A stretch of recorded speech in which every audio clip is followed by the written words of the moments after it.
পদ্মর স্বামী যখন তাকে জিজ্ঞেস করেছিল, আমার দ্বিতীয় বিবাহ নিয়ে তোমার কি মতামত পদ্ম, তখন পদ্ম এক বাক্যে উত্তর দিয়েছিল, করে নিন বিয়ে। সেদিন প্রিয় স্বামী অপলক দৃষ্টিতে কিয়ৎক্ষণ তাকিয়েছিল স্ত্রীর মুখপানে।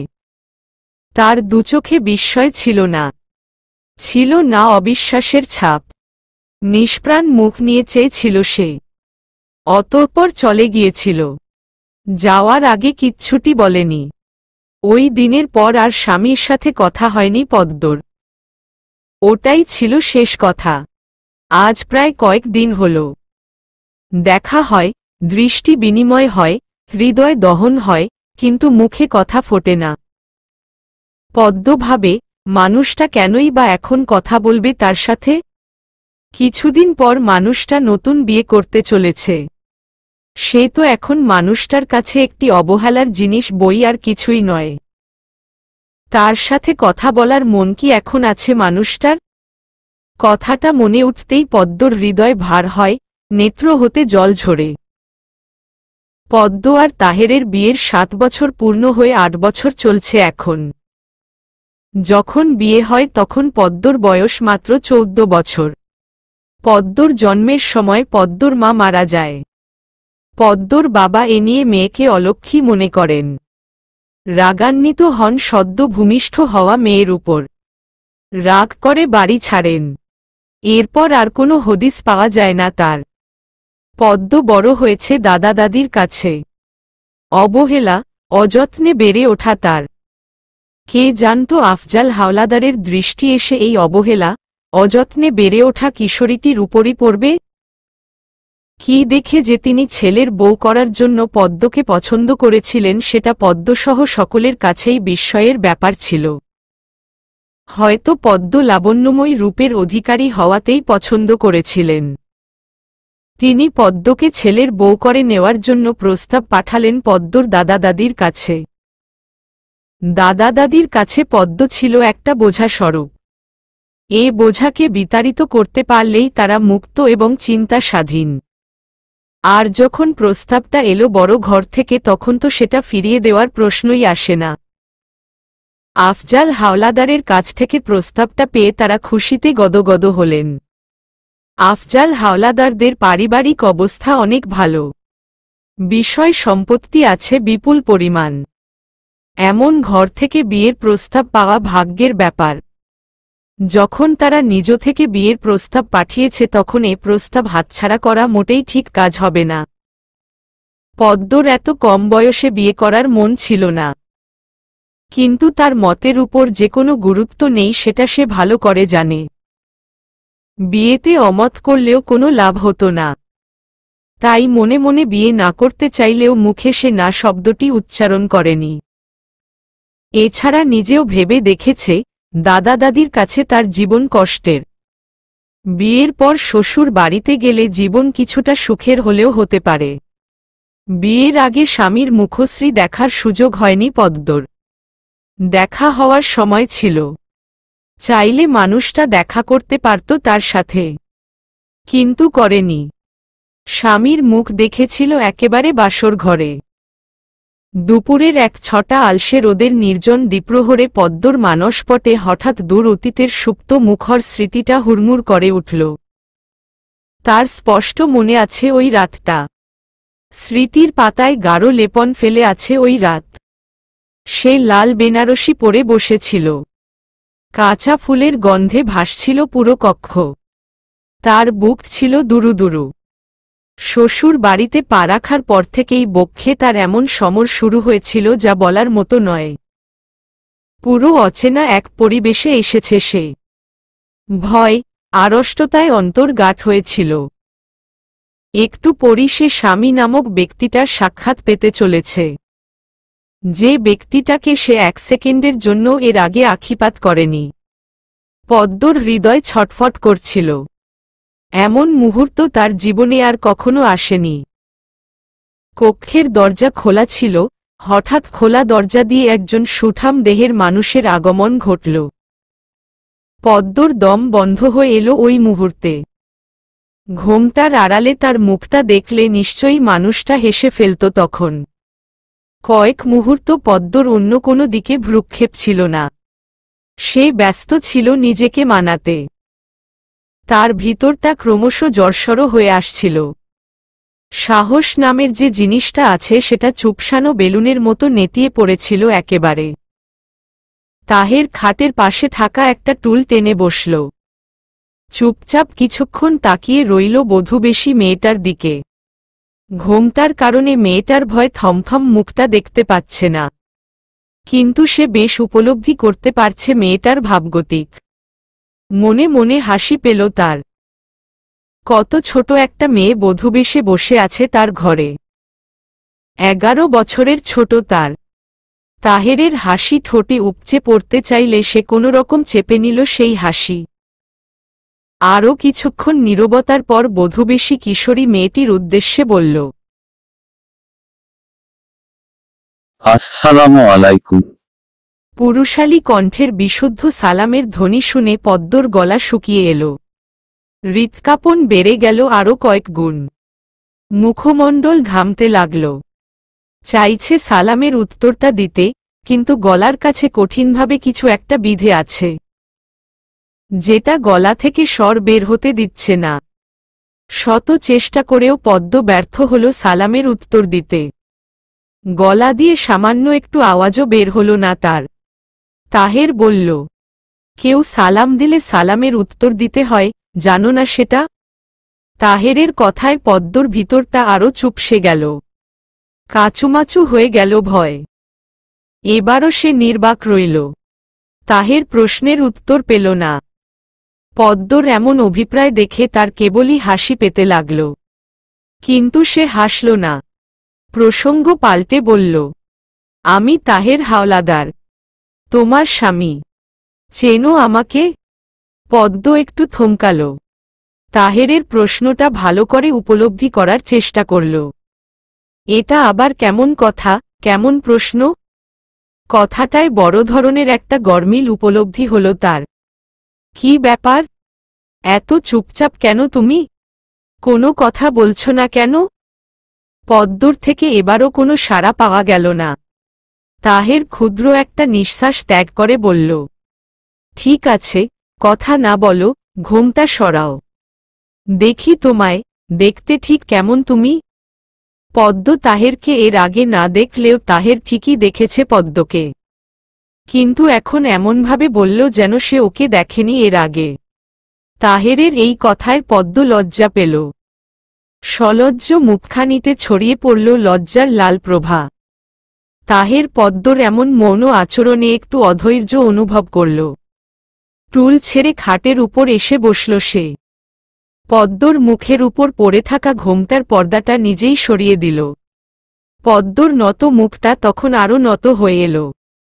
তাহের ওই লাবণ্যময়ী মুখখানিতে চেয়ে থেকে বলল, মাশা আল্লাহ, তুমি দেখতে তো খুব সুন্দর, কিন্তু তোমার আচরণ এত কেন অসুন্দর? গুরুজন একাই শুধু কথা বলে যাচ্ছে, অথচ তুমি তার কথাতে হা পর্যন্ত করছো না। তুমি তো খুব বেয়াদব আছো। পদ্মর মুখ কয়লা বর্ণ ধারণ করল। মুখ শুকিয়ে একটুখানি। তাহের ওই মুখ দেখে হেসে ফেলল। প্রশ্ন করল, নাম কি তোমার? পদ্ম জবাব দিল না। তবে মানুষটাকে কেমন যেন মনে হচ্ছে তার। নিজের বউয়ের নাম কি সে জানে না? অবশ্যই জানে। তাহলে কেন আবার নাম জানতে চেয়ে প্রশ্ন? মানুষটা যেন একটু বেশিই ফটফটে। কি হলো, বলবে না নাম? আসার পর থেকেই দেখছি তুমি চুপচাপ। কাহিনী কি? তুমি কি কথা বলতে পারো না? তুমি কি বোবা? পদ্ম যেরকম ছিল ঠায় সেরকম বসে রইল। তাহের ওর নীরবতা দেখে বলল, যাক, শেষ পর্যন্ত একটা বোবা মেয়েকে বিয়ে করলাম আমি। তো বোবা মেয়ে, বলো দেখি, স্বামী পছন্দ হয়েছে তোমার? এই কথা শুনে পদ্মর লজ্জায় মরে যাই অবস্থা হল। সে বেশ বুঝতে পারল এই লোকটার মুখে কোনো লাগাম নেই। ঠোঁটের কোণে লজ্জা টানা একটা হাস্যভাব ফুটে উঠল পদ্মর। তাহের তা লক্ষ্য করে বলল, বোবা মেয়ে দেখছি লজ্জাও পেতে জানে, বলে মৃদু হাসল। কিছুক্ষণ নীরবতা গেল। পদ্ম মুখ নত করেই বসে রইল। তাহের অন্যমনস্ক হয়ে জানালা দিয়ে বাইরে তাকিয়েছিল। হঠাৎই বলল, তোমার নাম পদ্ম, তাই না? প্রশ্নটা করতে করতে পদ্মর দিকে তাকাল। পদ্ম হ্যাসূচক মাথা নাড়ল। কে রেখেছে এই নাম? উত্তর দেবে এইবার, নইলে ঠাঠিয়ে এক চর মারব। তাহেরের কথার ধারালো ভেজে পদ্ম কেঁপে উঠল। নত মাথাটা অগত্যা সোজা হল তার। কাপা কাপা কণ্ঠে উত্তর দিল, দাদি। হুম ঈষৎ মাথা দোলাতে দোলাতে উচ্চারণ করল তাহের। আমাদের বাড়ির পিছনে একটা পদ্মপুকুর আছে, যাবে সেখানে? পদ্ম তাকিয়ে রইল। তার মৌনতা দেখে বোঝা গেল সে যাবে। ওই রাতে তাহের পদ্মকে পদ্মপুকুর ঘাটে নিয়ে এসেছিল। সময়টা ছিল শরৎকাল। অনেক পদ্ম ফুটেছিল পুকুর জলে। আকাশে চাঁদ, পরিবেশ ছিল জ্যোৎস্না মাখা। চাঁদের আলো থলথল করছিল পুকুরের জলে। তাহের বলল, তুমি আমার থেকে বয়সে অনেক ছোট পদ্ম। ও পদ্ম ছোট করে উচ্চারণ করল, আমি তোমার থেকে কত বছরের বড় জানো? পদ্ম স্বামীর মুখের দিকে তাকাল। চাঁদের আলোয় স্বামীর শ্যামবর্ণের মুখটা সহসা আপন মনে হল তার। মুখ দেখে যেন অনুমান করছে বয়সের পার্থক্যটা। বলল, 15 বছরের?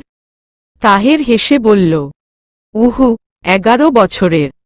পদ্মর মস্তক নত হয়ে এলো আবার। সঠিক উত্তরটা দিতে পারল না বলে মন খারাপ হল।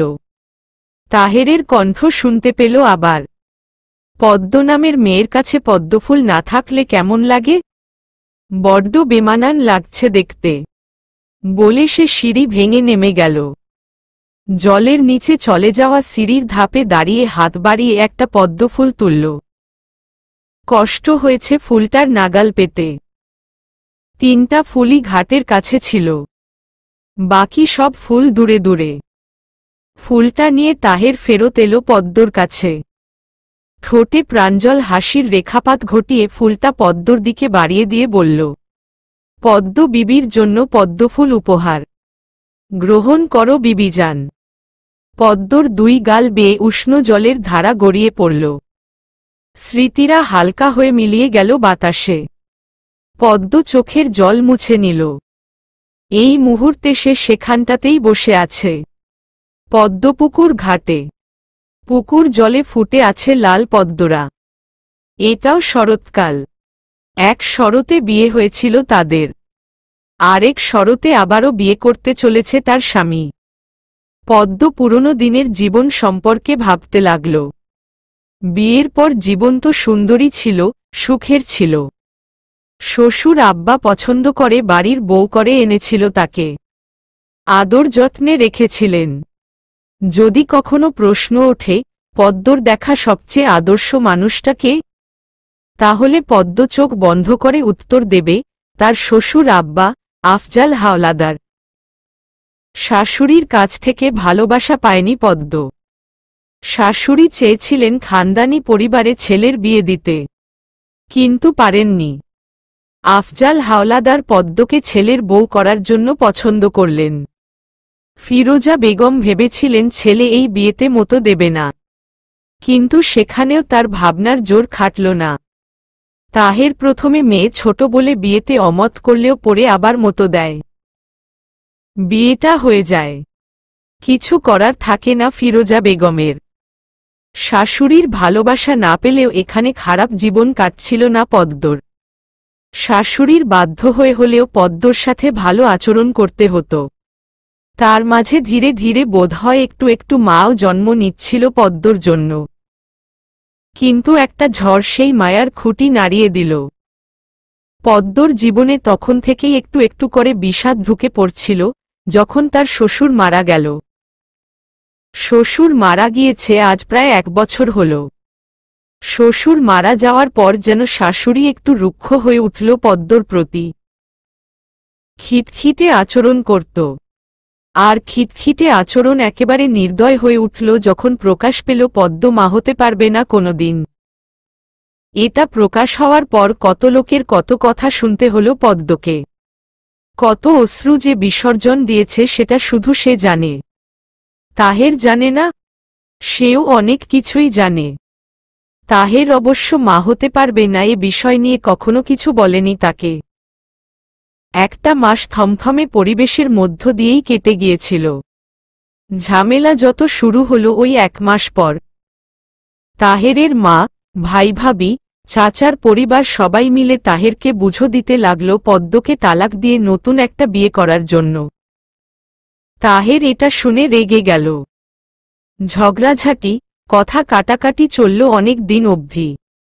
তাহের কিছুতেই পদ্মকে ডিভোর্স দিয়ে অন্য কাউকে বিয়ে করবে না। কিন্তু হঠাৎ কি যেন হলো তাহেরের। যত সময় যাচ্ছিল পদ্ম বুঝতে পারছিল তাহেরের মতো পরিবর্তন হচ্ছে ক্রমশ। হয়তো তাহের বুঝতে পেরেছে একটা সন্তান জীবনের অতি প্রয়োজনীয় সম্পদ। এজন্যই হয়তো সে দ্বিতীয় বিয়ে করার জন্য মনস্থির করেছে। পদ্ম এ ব্যাপারে নিশ্চিত হয়েছিল যখন তাহের তাকে জিজ্ঞেস করেছিল, আমার দ্বিতীয় বিবাহ নিয়ে তোমার কি মতামত পদ্ম? মানুষটার যদি দ্বিতীয় বিয়ে করার মন না থাকত তাহলে কি জীবনে এমন একটা প্রশ্ন করত স্ত্রীর কাছে? পদ্ম ধরে নিয়েছিল তাহের তাকে ডিভোর্স দিয়ে নতুন বিয়ে করবে। কিন্তু তাহের তার ধারণায় কিঞ্চিত পরিবর্তন এনেছে। তাহের বিয়েতে মতো দিয়েছে ঠিকই, কিন্তু তাকে ডিভোর্স দেয়নি। তাহেরের পরিবার এ বিষয়েও ক্ষেপে যায়। এ মেয়েকে ঘরে রাখার কি আছে? নতুন বিয়ে তো করছেই। তাহের সকলকে সাফ জানিয়ে দিয়েছে পদ্মকে সে কিছুতেই ডিভোর্স দেবে না। এই নিয়ে আর একটা কথা হলে সে বাড়ি ছেড়ে চলে যাবে। পরিবারের লোকেরা এরপর আর কিছু বলার সাহস পায়নি। ছেলে যে দ্বিতীয় বিয়েতে মতো দিয়েছে এটাই অনেক। পদ্ম বসে বসে অনেক কিছুই ভাবছিল। ভাবনা স্থিতিশীল হল কারো আগমনে।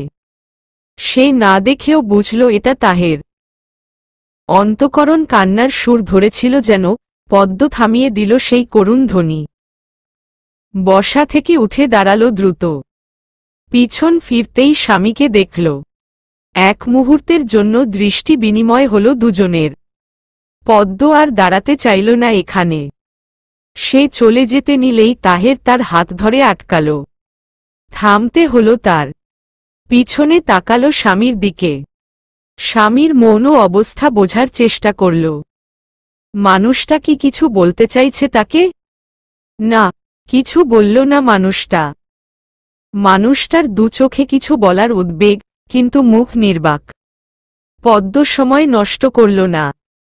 হাত ছাড়িয়ে নিয়ে চলে গেল। ফিরোজা বেগম বাড়ির উঠোনে দাঁড়িয়ে চেঁচামেচি করছেন। চেঁচামেচির বিষয় হচ্ছে, পদ্ম ইদানিং কাজবাজ করছে না তেমন। পদ্ম ঘরের ভিতর বসে শুনছে শাশুড়ির ধারালো এক একটা কথা। কিছু বলছে না, সব সহ্য করে নিচ্ছে। কি বা বলার আছে তার? হৃদয়ই যেখানে এখন মৃতপ্রায় সেখানে কাজের প্রতি কার মন থাকে? মানুষগুলো তাকে একটুও বোঝার চেষ্টা করছে না। একটুও না। এই বিশ্ব ভূখণ্ডে পদ্ম নিজেকে ভীষণ একলা এবং অবহেলিত অনুভব করছে।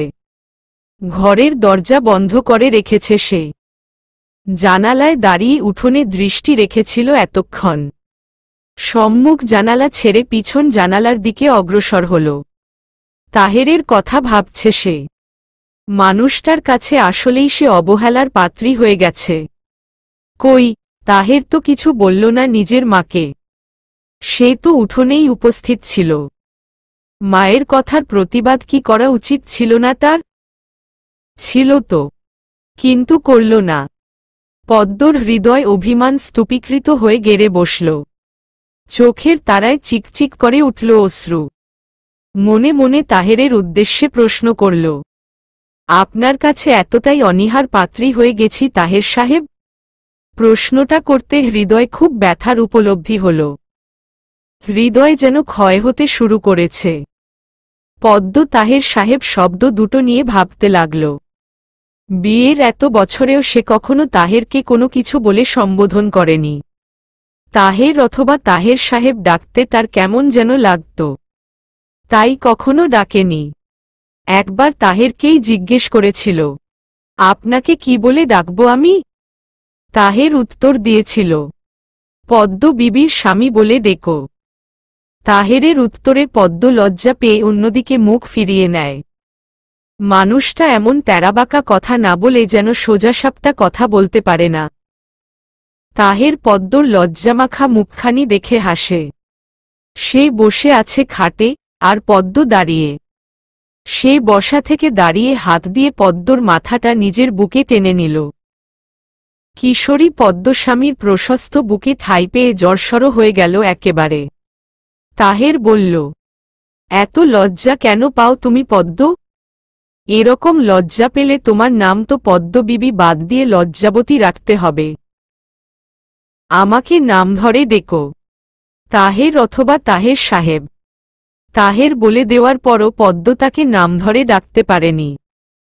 মনে মনে অজস্রবার নাম ধরে ডাকার অনুশীলন করলেও মুখে তাহের শব্দটি কখনো ফুটাতে পারেনি। পদ্মর ঠোঁটের কোণে সহসা একটা সরল হাসির রেখাপাত ঘটল। বিষাদমাখা সরল হাসিটা যেন একটু বেশিই নয়নাভিরাম মনে হল। মানুষের আনন্দের হাসির থেকে বিষাদ জড়িত হাসিই বোধহয় প্রকৃত অর্থে বেশি সুন্দর এবং মর্মঘাতিক হয়। পদ্মর হাসি থেকে এই বিষয়টা উপলব্ধি করা গেল সহজেই। বিকেলে পদ্ম শাশুড়ির ঘর ঝাড় দিতে এসেছিল। স্বামীর দ্বিতীয় বিবাহের জন্য ঠিক করা মেয়েটিকে সে এর আগে দেখেনি। দেখার ইচ্ছা জাগেনি মনে, কিন্তু আজ যেন তার মন কেমন করল। খুব ইচ্ছা হল মেয়েটিকে দেখতে। সে জানত শাশুড়ির ঘরে টেবিলের ড্রয়ারের ভিতর মেয়েটির ছবি পাওয়া যাবে। সে ড্রয়ার খুলে ছবিটা খুঁজে বের করল। খুব গভীরভাবে দেখতে লাগল মেয়েটার ছবি। মেয়েটা তার মতো সুন্দর নয় দেখতে। চেহারার ধরনও তেমন আকর্ষণীয় নয়। পদ্ম নিবিড় দৃষ্টি বুলিয়ে চলল অনেকক্ষণ ধরে। মেয়েটার ছবির দিকে তাকিয়ে থাকাকালীন কষ্টের একটা সূক্ষ্ম রেখাংশ তিরতির করে একটা বিশ্রী শব্দ তুলে তার হৃৎপিণ্ড ছিদ্র করে দিল। একরাশ হাহাকার জেগে উঠল বুকে। ছবির উপর হাত বুলিয়ে গভীর গলায় বলল, কি ভাগ্যবতী গো তুমি। আরও হয়তো কিছু বলতো সে। হয়তো হৃদয়ের জমা কষ্টের ক্ষুদ্র একটা অংশ এই ছবির ভিতরে থাকা মেয়েটার কাছে সে এভাবেই প্রকাশ করত। কিন্তু তার আগেই তার শাশুড়ি এসে পড়ল। পদ্ম ব্যস্ত হয়ে ছবিটা ঢুকিয়ে রাখল ড্রয়ারে। ফিরোজা বেগম ঘরে ঢুকে পদ্মকে দাঁড়িয়ে থাকতে দেখে কটু স্বরে কয়েকটা কথা শোনালেন। পদ্ম চুপচাপ হজম করে নিল। তবে আননে কান্না কান্না একটা ছাপ ফুটে উঠতে চাইছিল থেকে থেকে। পদ্ম কান্না চেপে বেরিয়ে এলো সেখান থেকে। ক্রন্দনের চাপা করুণ সুর ছড়িয়ে পড়েছে পদ্মর পুরো ঘরময়। হৃদয় চলছে অসহ্যনীয় জ্বালাপোড়ন। এত কেন কষ্ট হচ্ছে? এত কাঁদছে কেন সে? কাঁদতে তো সে চায়নি, একদমই চায়নি কাঁদতে। চেয়েছিল এক ফোঁটা চোখের জল ঝরাবে না।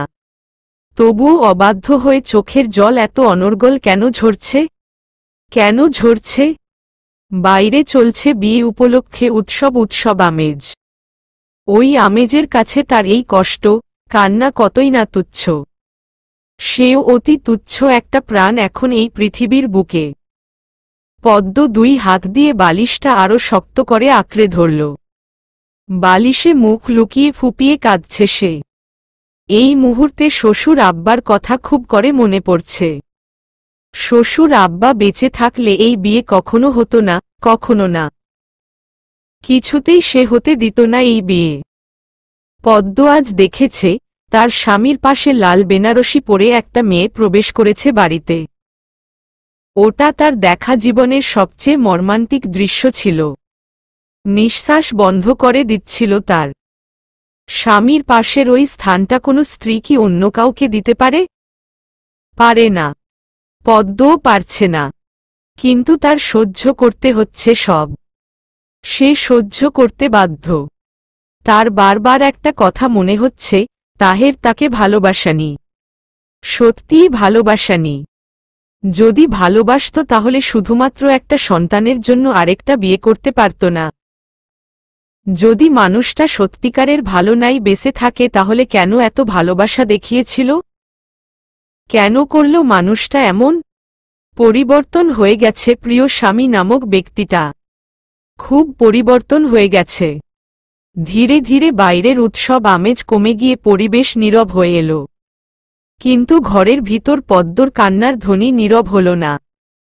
ঘরের ভেজানো দরজাটা হাট করে খুলে গেল। ওই শব্দ পদ্মর কর্ণকুহরে প্রবেশ করে তাকে সচকিত করতে পারল না। পরিচিত আলতো এক কণ্ঠস্বরে তার জাগতিক চেতনা ফিরল। পদ্ম। চিরচেনা ডাকে পদ্মর কান্নার করুণ ধ্বনি থমকে গেল। বালিশে গুজে রাখা মুখটা হালকাভাবে উঁচু করল সে। তাহের।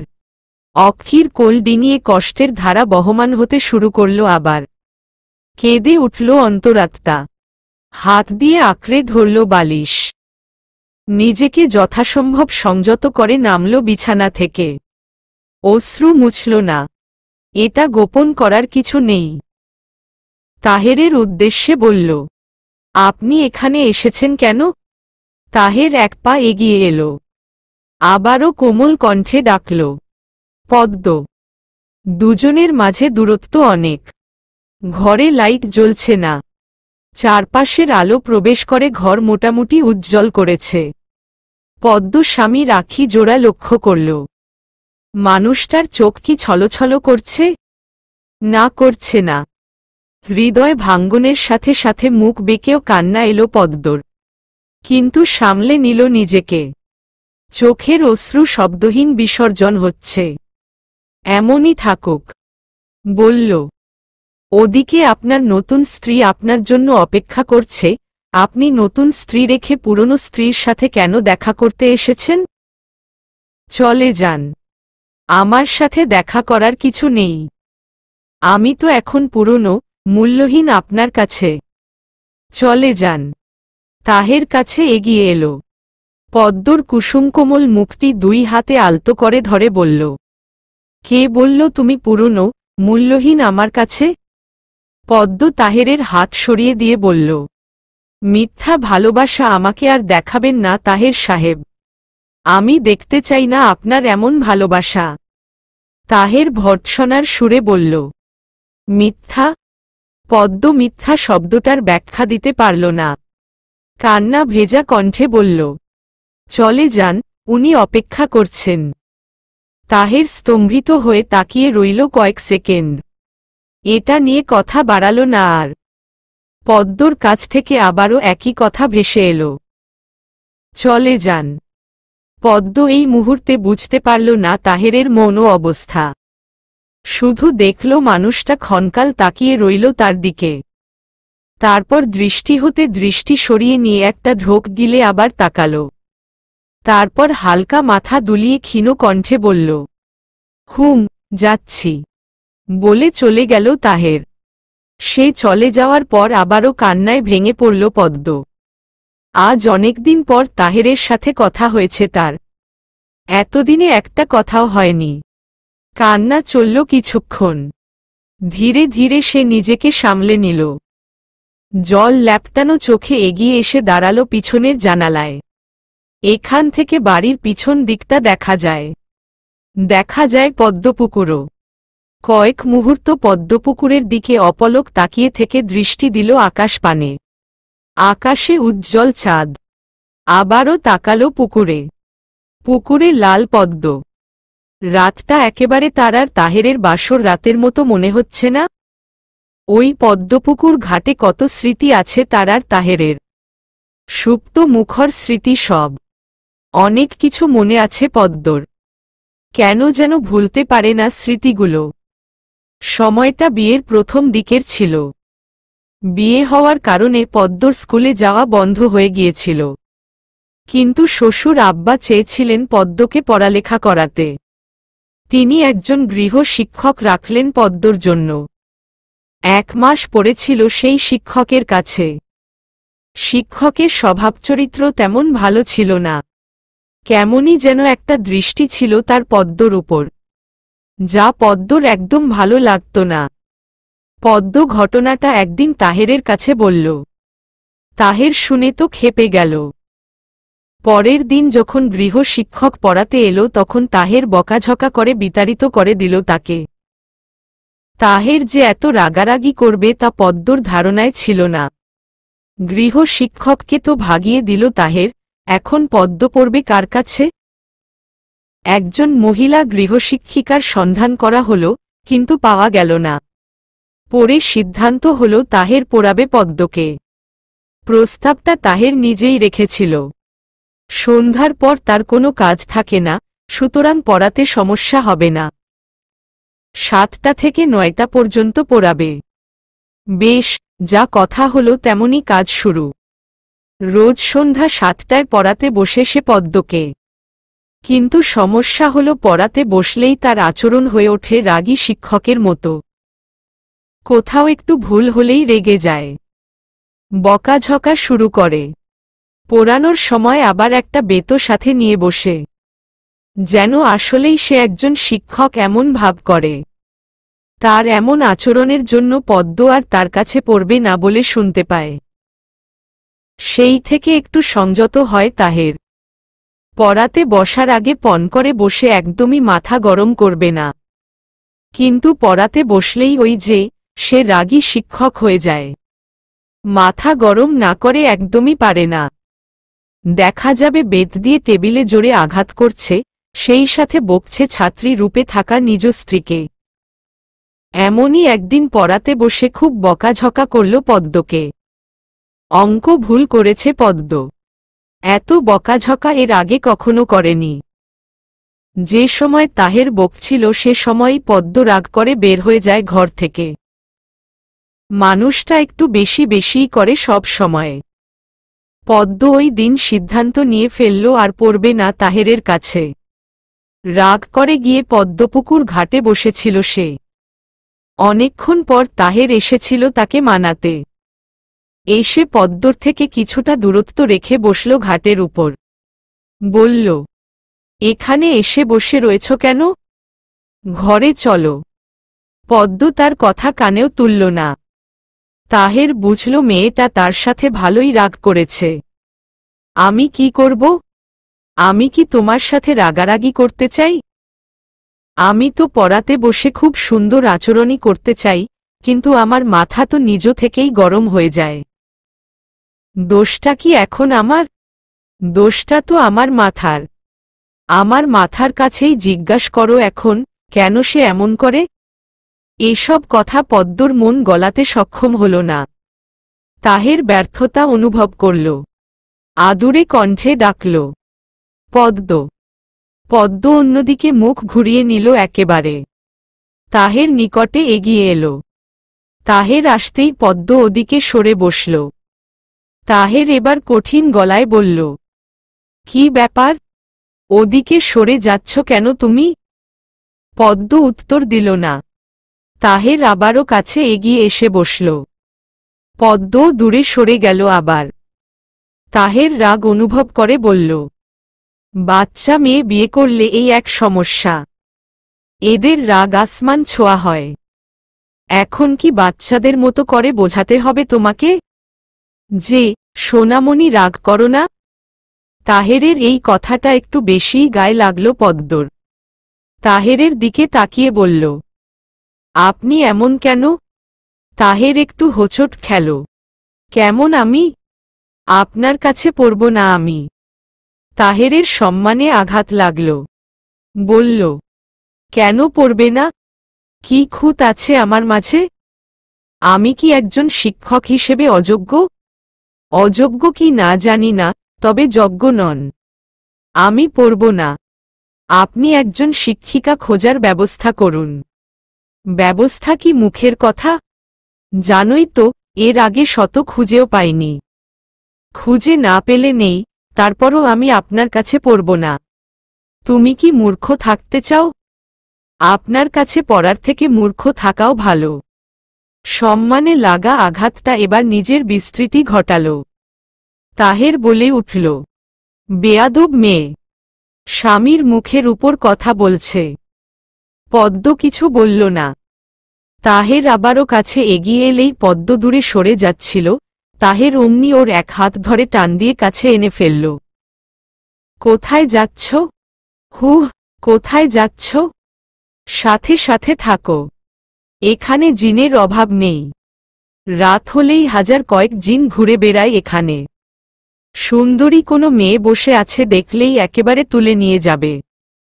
পদ্মর মনে হঠাৎই একটু ভয় ঢুকে পড়ল। গলা নিচু করে বলল, এখানে জিন আছে? হুম।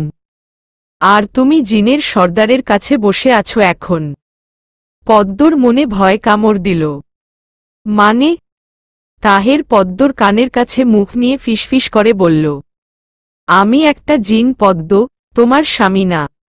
তোমার স্বামী তো ঘরে, আমি হলাম একটা বদজিন। পদ্মর চোখের তারায় ভয় ছেয়ে গেল। ভয়ার্ত চোখ জোড়া মেলে একবার তাকালো তাহেরের দিকে। মনে প্রশ্ন জাগল, এটা আসলেই তার স্বামী তো? প্রশ্নটা মনে জাগতেই পদ্ম লাফ দিয়ে উঠে দাঁড়াল। এক মুহূর্ত না দাঁড়িয়ে দৌড়ে চলে এলো বাড়ির ভিতর। আস্তে আস্তে পিছনে শুনতে পেয়েছিল, আরে আমিই তোমার স্বামী, জিন নই। তাহেরের এই কথাটা মনে পড়তেই হেসে উঠল পদ্ম। চোখের পানি শুকিয়ে গিয়েছিল, আবারও ভিজে উঠল চোখ। ঝরেও পড়ল টুপ করে। আসলে মানুষটার ভালোবাসা মিথ্যা ছিল না। মানুষটা পরিবর্তন হয়ে গেছে এখন, সাথে ভালোবাসাও। আকাশের দিকে তাকালো পদ্ম। আজ তার ইচ্ছা হচ্ছে ওই আকাশের সাথে মিলিয়ে যেতে।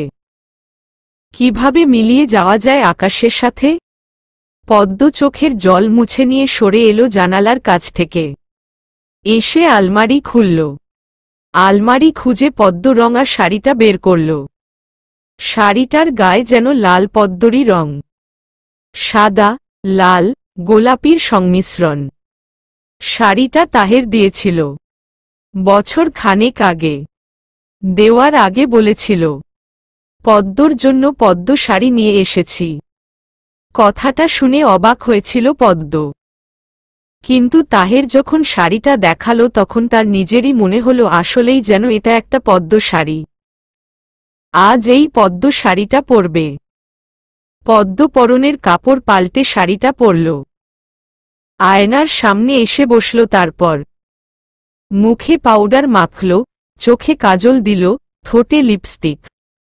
হাতে পরল গোলাপি রঙের চুড়ি। সাজল সে।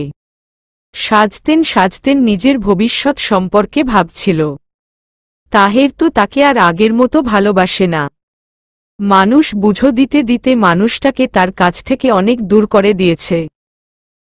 যাও একটু ভালোবাসা আছে মনে, তাও নিঃশেষ হয়ে যাবে। কদিন থাকবে তাহেরের মনে তার জন্য এই ঠুনকো ভালোবাসা? বড় জোর কিছুদিন, এর বেশি নয়। একটা বাচ্চা হলে তো তাহের ভুলেই যাবে সে কে। পদ্ম নামের মেয়েটাকে একদমই চিনতে পারবে না তখন।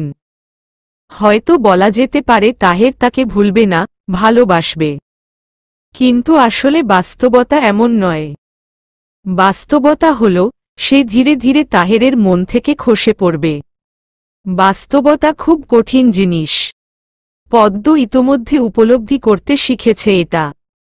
সে হাতের চুড়িগুলো নাড়িয়ে মৃদু ঝুনঝুন একটা শব্দ করতে করতে বলল, আপনি ভালোবাসেন না আমায়? আপনি ভালোবাসেন না তাহের? পদ্ম ঘর ছেড়ে বের হল। আজ অনেক শখ করে সেজেছে সে। মাথায় টিকলি দিতেও ভুলেনি। পায়েও খুব যত্ন করে আলতা পরেছে। আলতাটা ৫-৬ মাস আগে কিনেছিল। দেওয়া হয়নি, আজ দিল। খুব যত্ন সহকারে দিয়েছে। পদ্মপুকুর ঘাটে এসে থামল সে। জ্যোৎস্নার আলোয় কি অপূর্ব লাগছে পুকুরটা। ইচ্ছা করছে পদ্মফুলের মতো তারও জলে ভাসতে। সাঁতার জানে না বলে কখনো নামা হয়নি পুকুরে। তাহের অনেকবার বলেছিল সাঁতার শেখাবে, কিন্তু পদ্ম সাহস পায়নি পানিতে নামতে। ছোটবেলা থেকেই তার পানিতে নামতে ভয় হয়। পদ্ম আশেপাশে তাকিয়ে রাতের প্রকৃতিকে দু চোখ ভরে দেখল। প্রকৃতি আজকে এত সুন্দর লাগছে কেন? খুব সুন্দর না এই প্রকৃতি? এত গভীরভাবে তো এর আগে কখনো প্রকৃতি দেখা হয়নি। আজ দেখল, কিন্তু এই দেখায় তেষ্টা মিটল না। পদ্ম পিছন ফিরে বাড়ির দিকে তাকাল। বাড়ির মানুষগুলো কি করছে এখন? না, সকলকে নিয়ে তার মাথা ব্যথা নয় আসলে। তার ভাবনায় তো শুধু তাহের। সে তীব্র অভিমান জড়ানো কণ্ঠে বলল, দ্বিতীয় বিয়ে করেছেন তাহের সাহেব, আপনি তো ভুলে যাবেন আমায়। একদম ভুলে যাবেন। আমার মুখটা দেখতেও একসময় খুব বিরক্ত লাগবে আপনার। কি লাগবে না? আমি জানি তো লাগবে। আপনি কিন্তু আমাকে ভালোবাসেননি। না, ভুল বললাম। অস্বীকার করব না, আপনি আমাকে ভালোবেসেছেন। কিন্তু এখন বাসেন না। যদি ভালোবাসতেন তাহলে দ্বিতীয় বিয়ে তো করতেন না। করতেন? উহু, কিছুতেই করতে পারতেন না। যদি এখন ভালো নাই বাসবেন তাহলে আগে অত কেন ভালোবাসা দেখিয়েছিলেন? অত ভালোবাসা দেখানো উচিত হয়নি আপনার। খুব কষ্ট পেলাম আপনার আচরণে। যে মানুষটা ভালোবাসতে শেখায়, সেই মানুষটা যখন কষ্ট পাওয়াও শেখায় তখন সেটা খুব কষ্টের হয়। এই কষ্টের গভীরতা অনেক, পরিমাপ করা যায় না। এই কষ্ট সহ্য করার ক্ষমতা আমার নেই। আপনার দেওয়া কষ্ট আমি হজম করতে পারলাম না। ক্ষমা করবেন। আপনাকে খুব ভালোবাসি আমি, খুব। আর ভালোবাসি বলেই তো আপনার মনে অন্য নারীর জন্য ভালোবাসা একদম মানতে পারব না। আমার খুব হিংসা হবে। এতটা হিংসা আমি কাউকে করতে চাই না। ওই মেয়েটারও তো আপনার কাছ থেকে ভালোবাসা প্রাপ্য। এটা তার ন্যায্য পাওনা। ন্যায্য কোনো কিছুতে হিংসা ব্যাপারটা একদম বেমানান। একদম। আমি শুধু বলবো, আপনি এখন ভালোবাসেন না আমায়, ভবিষ্যতেও বাসবেন না। কিন্তু আমি আমার জীবনের শেষ মুহূর্ত পর্যন্ত আপনাকে ভালোবাসব। পদ্ম নিষ্পলক তাকিয়ে রইল অনেকক্ষণ বাড়িটার দিকে। তারপর চোখ ফিরিয়ে আনল। এক ধাপ করে সিঁড়ি অতিক্রম করে নামতে লাগল। একসময় পানির নিচে চলে যাওয়া সিঁড়িতেও পদচারণ ফেলল সে। কি শীতল পানির স্পর্শ! আবার অনেক শান্তিময়ও। দিনের আলো ফুটতে শুরু করেছে। পূবের আকাশে সূর্য আগমনী লাল বার্তা আভা। পাখি ডাকছে। শীত শীত সমীরণ বইছে। অনেকের সালাত আদায় করা শেষ। অনেকে হয়তো আলসেমি করে এখনো বিছানায় পড়ে আছে ঘুমন্ত অবস্থায়। ফিরোজা বেগমের বোন শেফালি বেগম পুকুর থেকে পানি নেওয়ার জন্য বাড়ির পিছনের পুকুরে এলেন। তার হাতে বালতি। সিঁড়ি ভেঙে নামছিলেন। হঠাৎই চোখ পড়ল পুকুরের ওই প্রান্তে। যে দৃশ্য দেখলেন তাতে তার হাত পা ঠান্ডা হয়ে কাঁপন ধরল সারা শরীরে। হাতের বালতি পড়ে গেল। দু চোখে আতঙ্ক, গলায় গগনবিদারী চিৎকার করলেন, আল্লাহ গো! শেফালি বেগম ভারসাম্য হারিয়ে পড়ে গেলেন সিঁড়িতে। ওনার চিৎকারের শব্দ এত জোরে ছিল যে বাড়ির সকলের কর্ণকুহরে সেই চিৎকারের শব্দ প্রবেশ করল। এমনকি যারা ঘুমিয়েছিল তাদেরও ঘুম ভাঙল। ভোরের নিস্তব্ধ পরিবেশের মাঝে পরপর কয়েকটা দরজা খোলার শব্দ হল। সেই সাথে কয়েকজনের উৎকণ্ঠা গলার স্বর। সবাই চিৎকার অনুসরণ করে পুকুর ঘাটে আসছে। সবার প্রথমে দৌড়ে এলেন তাহেরের ভাই। এরপরই উপস্থিত হলেন ফিরোজা বেগম। তাহেরও ব্যস্ত হয়ে ছুটে এসে উপস্থিত হতে পারল তৃতীয় স্থানে। ধীরে ধীরে সবাই উপস্থিত হল পুকুর পাড়ে। সকলের দৃষ্টিই পুকুরের জলে। ভয় থমথম মুখ সকলের। চোখেও এত ভয়, যেন কোটর ছেড়ে বেরিয়ে আসবে। তাহেরের হৃদয় ধারালো কিছুর আঘাত লাগল। নিঃশ্বাস বন্ধ হয়ে এলো তার। হাঁসফাঁস অনুভব হতে লাগল। মনে মনে একটা শব্দই প্রতিধ্বনিত হল, শুধু না। পুকুরের লাল পদ্মর মাঝে আজ অন্যরকম একটা পদ্ম ফুটে আছে। ওই পদ্ম তাহেরের সবচেয়ে দামি। এই মুহূর্তে এসে তার সংশয় পড়তে হল, ওই দামি পদ্মর থেকে কি একটা সন্তান বেশি মূল্যবান ছিল তার কাছে? তাহেরের হৃদয় ভাঙতে লাগল। জলে ভেসে আছে তার পদ্ম। স্থির চক্ষু জোড়া জলে পরিপূর্ণ হয়ে উঠল। কণ্ঠ ক্ষীণভাবে ডেকে উঠল, পদ্ম। সমাপ্ত।